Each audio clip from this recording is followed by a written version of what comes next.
Bonjour mes amis, j'espère que vous allez bien.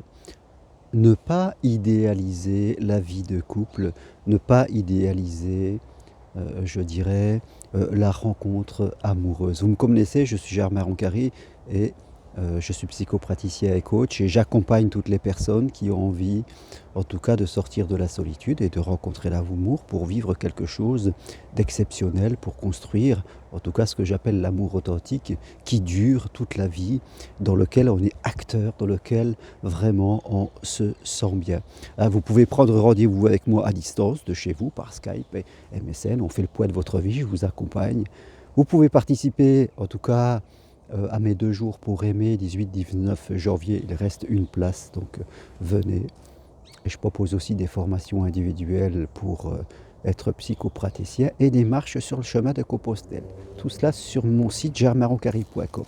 Alors, ceci étant dit, je crois qu'il y a une chose qui est importante. L'amour, c'est génial. Et c'est pas moi qui vais dire le contraire. Et c'est important, c'est quelque chose d'exceptionnel dans la vie.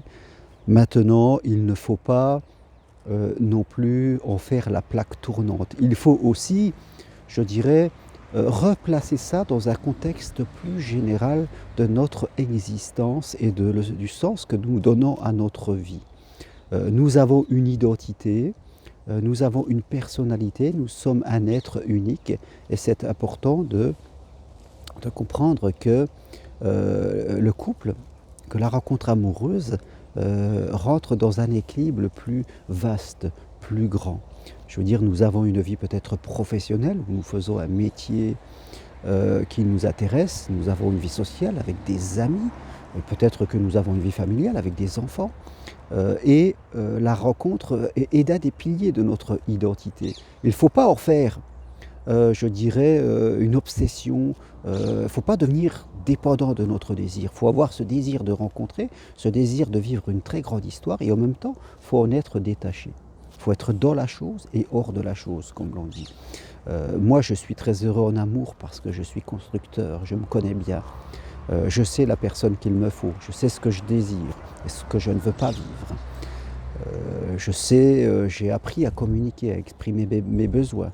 Donc nous vivons une relation claire, une relation dont nous sommes les acteurs, les constructeurs. Maintenant, ma vie est plus large. Je suis un passionné de relations d'aide, je suis un passionné de l'accompagnement, d'évolution personnelle.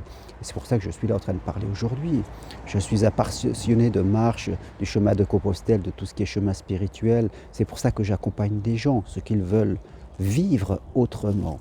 Et tout cela crée ma personnalité, mon équilibre de vie, dans lequel ma vie amoureuse vient se reposer. Et ça fait de nous des gens qui peuvent être attirants pour certaines personnes parce que nous ne sommes pas dépendants, nous ne sommes pas que des personnes qui cherchent l'amour et qu'entre les deux, qui vont travailler pour payer les factures. Ça fait de nous un être trop réducteur.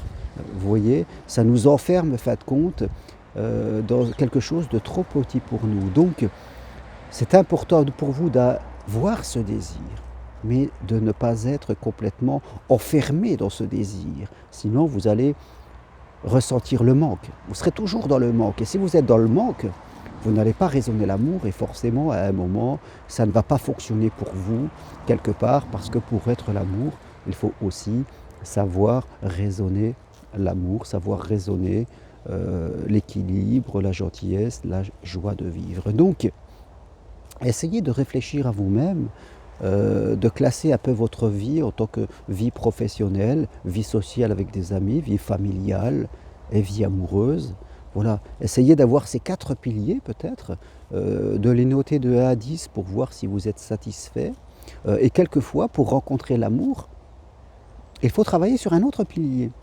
Quelquefois, c'est en travaillant sur, je dirais, sa vie professionnelle, c'est-à-dire son identité, ce que l'on fait pour le monde, qui va faire qu'on va rayonner de façon différente et là on va peut-être ça va impacter notre autre pilier de la vie sentimentale, vous comprenez? Quand on est mieux dans sa vie professionnelle, quand on fait quelque chose qui nous passionne, forcément on rayonne de façon différente et les autres piliers sont impactés. C'est ce qu'on appelle un peu la systémie. On vit dans un système où tout s'auto-influence quelque part. Donc Sachez replacer votre recherche amoureuse, si c'est le cas, ou votre vie amoureuse, si vous êtes déjà au couple, dans quelque chose de plus grand. Et n'en faites pas comme l'élément central. Il ne faut jamais être obsessionnel dans tout ce que l'on fait dans la vie et également dans sa recherche amoureuse. Voilà, si vous voulez aller plus loin, je suis à votre disposition. Vous pouvez m'écrire pour prendre rendez-vous. Venez à mes 2 jours pour rencontrer l'amour, s'il reste une place, si ça vous intéresse. Il y aura d'autres dates qui vont venir. L'amour, c'est quelque chose de superbe. Alors, soyez acteurs de vos amours. Merci, à bientôt. Au revoir.